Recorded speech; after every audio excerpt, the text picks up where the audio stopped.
আমি ওই সমাজকে বলতে চাই, ওই সব গুলিকে নজর কাড়তে নিতে হবে। সম্মানিত ভাইয়েরা, পত্রিকায় এসেছে চূড়ান্নটা এনজিও গার্মেন্টসের এই সংগঠনদের সাথে সম্পৃক্ত। আমার কাছে তালিকা আছে, তাই আমি গার্মেন্টস সংগঠনের সাথে সম্পৃক্ত বলে এনজিও কাজ করতে পারবে না।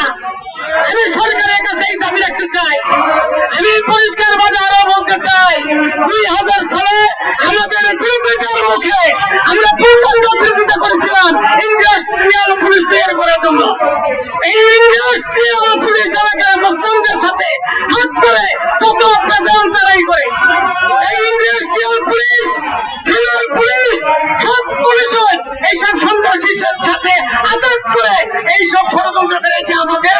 আমার জানা আছে, আমি পরিষ্কার বলতে চাই, আসামিয়া সবার যে থানা, এই থানার পূর্ণ স্টাফকে কিন্তু বদল করতে হবে। এই এলাকার ইন্ডাস্ট্রিয়াল পুলিশকে বদল করতে হবে।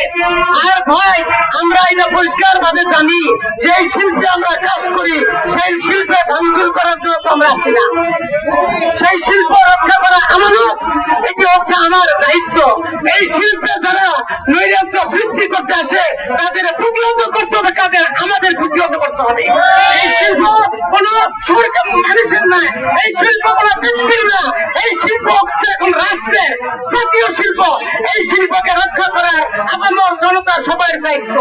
তাই পরিষ্কার ভাবে আমি বলতে চাই, এই চিত্তবদ্ধ সরকার অস্থির ভাবে কয়েকদিনের জন্য বসছে। আপনি ইতিমধ্যে জানেন, এক সরকার চলে গেছে, আরেক সরকার আসার জন্য উঠে পড়ে লেগেছে।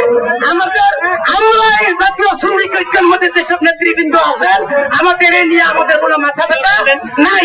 আমরা চাই আমার দেশে শান্তি, বৈষম্য বিরোধী ছাত্র আন্দোলনের যে শহীদ তামান্না ছিল, তারা যে শহীদ হয়েছে, তারা যে আহত হয়েছে, আমার গার্মেন্টস শ্রমিক ভাইরা আহত হয়েছে, আমার সংগঠনের কর্মী মামুন 13টা গুলি খেয়েছে, মারা গেছে।